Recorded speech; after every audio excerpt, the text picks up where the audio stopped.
warahmatullahi wabarakatuh. Hari ini kita masuk ke pertemuan 9 mata kuliah Sistem Informasi Manajemen. Nah, di dalam pertemuan 9 ini kita akan membahas tentang Sistem Informasi Manufaktur. Nah, bisa dilihat sendiri ya bahwa Sistem Informasi Manufaktur itu ya contoh bentuknya seperti ini. Nah, secara teori, manajemen manufaktur itu menggunakan komputer sebagai sistem konseptual pada area persediaan, biasanya fokusnya ke titik pemesanan kembali di dalam suatu perusahaan ataupun organisasi. Perhatian utamanya adalah bagaimana komputer digunakan sebagai suatu sistem konseptual dicampur dengan aplikasi-aplikasi di dalam sistem fisik oleh suatu konsep yang disebut Computer Integrated Manufacturing atau CIM, atau biasanya juga disebut dengan sistem informasi manufaktur. Nah, yang pertama, komputer sebagai bagian dari sistem fisik atau computer aided design. Penggunaan komputer untuk membantu rancangan produk menggunakan perangkat lunak CAD. Hasil rancangan disimpan dalam database rancangan. Jadi tahap pertama yaitu dalam sistem informasi manufaktur ini, si sistem informasi ini akan membantu dalam membuat rancangan produk yang akan dipasarkan atau dibuat di dalam perusahaan itu. Kemudian yang kedua, computer aided manufacturing, penerapan komputernya dalam proses produksi mesin produksi khusus dikendalikan komputer. Setelah merancang produk, kemudian mereka membuat suatu mesin produksi yang dikendalikan oleh komputer untuk menghasilkan produk sesuai dengan rancangan tadi. Jadi yang pertama, merancang produk menggunakan aplikasi itu, kemudian membuat suatu mesin produksi khusus untuk menghasilkan produk sesuai dengan rancangan dari database tadi. Sebagian besar otomatisasi pabrik terdiri dari teknologi CIM karena supaya proses produksi lebih cepat dan presisi. Yang ketiga, robotik, melibatkan yang namanya robot industrial, alat yang secara otomatis melaksanakan tugas-tugas tertentu dalam manufaktur.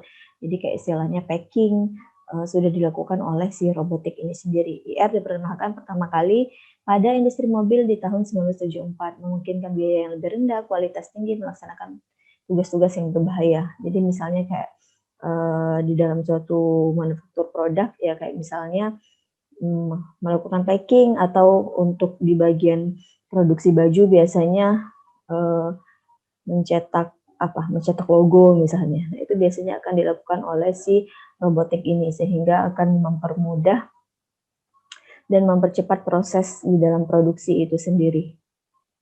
Nah, ini model di dalam sistem informasi manufaktur. Di dalam database yang terdiri dari beberapa subsistem informasi akuntansi, subsistem industrial engineering, kemudian ada subsistem intelijen manufaktur, di mana dari sumber internal yaitu sistem informasi akuntansi dan subsistem industrial engineering, kemudian ada sumber dari eksternal yaitu subsistem intelijen manufaktur. Lalu ada subsistem produksi, subsistem persediaan, subsistem kualitas, dan subsistem biaya yang digunakan oleh si pemakai. Yang pertama kita lihat dari subsistem informasi akuntansi. Terminal pengumpulan datanya itu menurut arus material, kemudian mengumpulkan data pekerjaan ataupun laporan pekerjaan, mengumpulkan data kehadiran ataupun laporan kehadiran. Kemudian ada subsistem rekayasa industri, ada teknisi industri, mempelajari sistem fisik dan konsep, menetapkan standar produksi yang ada di dalam suatu perusahaan ataupun manufaktur. Kemudian ada subsistem intelijen manufaktur, dapat dilihat dalam hal kontak lingkungannya, kemudian biasanya berhubungan dengan arus personal ataupun serikat pekerja yang ada di dalam perusahaan, lalu hubungannya juga dengan data-data pemasok atau material serta arus mesin. Lalu yang keempat ada sistem produksi, digunakan untuk membangun fasilitas produksi serta menjalankan fasilitas produksi yang ada di dalam perusahaan itu sendiri. Kemudian yang kelima ada subsistem inventory, pentingnya menentukan tingkat inventory, kemudian ada biaya perawatan, ada biaya pembelian, jumlah pesanan ekonomis, serta jumlah produksi ekonomis yang ada di dalam perusahaan. Jadi subsistem inventory atau persediaan ini lebih kepada mengelola data-data yang berhubungan dengan biaya-biaya yang ada di dalam perusahaan itu sendiri serta persediaan yang ada di dalam perusahaan itu sendiri. Kemudian ada subsistem kualitas. Ada 14 pokok di main. Fokusnya adalah mempertahankan bahwa bukan pekerja tapi manajemen yang menentukan kualitas. Jadi kualitas di dalam perusahaan itu tergantung dari manajemennya, bukan dari pekerja ataupun worker yang ada di dalam perusahaan. Kemudian ada manajemen mutu total atau total quality management.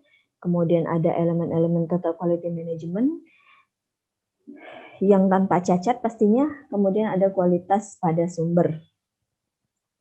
Itu untuk sistem kualitas berfokus kepada total quality management yang ada di dalam perusahaan itu. Yang ketujuh ada subsistem biaya.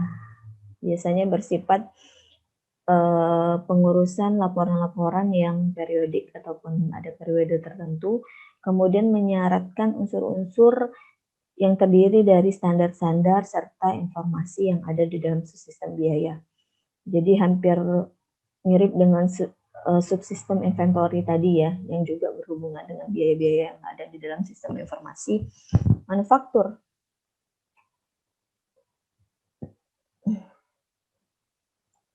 Lalu sistem informasi manufaktur ini ada juga dikenal dengan istilah Computer Integrated Manufacture atau manufaktur komputer terpadu. Merupakan filsafat manajemen yang menyatakan bahwa semua teknologi produksi dan informasi harus bekerja secara bersama-sama. CIM juga merupakan suatu cara memandang bahwa sumber produksi perusahaan adalah sebagai suatu sistem dan cara pendefinisian, pendanaan, pengelolaan, dan pengorganisasian semua proyek peningkatan kaitannya dengan sejauh mana mereka berpengaruh terhadap keseluruhan sistem tersebut. CIM adalah pandangan sistem mengenai produksi, bukannya pandangan molekular yang hanya berhubungan dengan bagiannya secara terpisah. Kemudian manfaat sistem informasi manufaktur di dalam perusahaan yang pertama, hasil produksi perusahaan lebih cepat dan tepat waktu karena sistem informasi manufaktur menggunakan komputer sebagai alat prosesnya. Jadi bisa ditentukan dalam 1 jam proses produksi itu bisa menghasilkan beberapa ribu item misalnya. Ya, itu pasti tepat. Kalau 10.000 ya 10.000 item gitu. Beda kalau misalnya dikerjakan oleh non-sistem. Kemudian setiap komponen data dalam sistem informasi manufaktur dapat menunjang proses pengolahan untuk menjadi informasi yang berguna bagi Departemen Persediaan, Departemen Produksi, dan juga Departemen Kualitas. Sehingga keuntungan yang diperoleh perusahaan lebih meningkat karena informasi yang diperoleh adalah informasi yang akurat dan terpercaya. Karena semuanya sudah sesuai dengan proses-proses pengolahan yang ada di dalam sistem informasi manufaktur tersebut.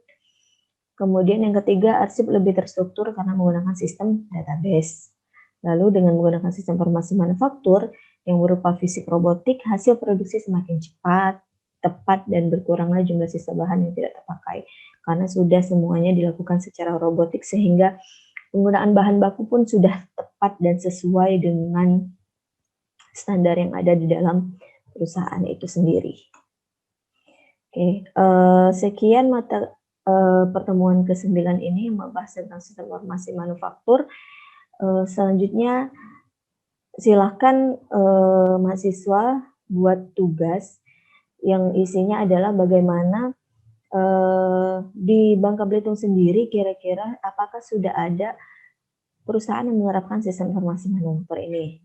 Jika sudah ada, jelaskan dalam bentuk artikel dan dikumpulkan di dalam Google Classroom. Jika ada pertanyaan, silakan sharing di grup WA ataupun di Classroom. Ibu akhiri pertemuan minggu ini. Semoga kita selalu diberikan kesehatan dan pandemi ini semoga selalu cepat berakhir sehingga kita bisa bertatap muka. Ibu akhiri, wassalamualaikum warahmatullahi wabarakatuh.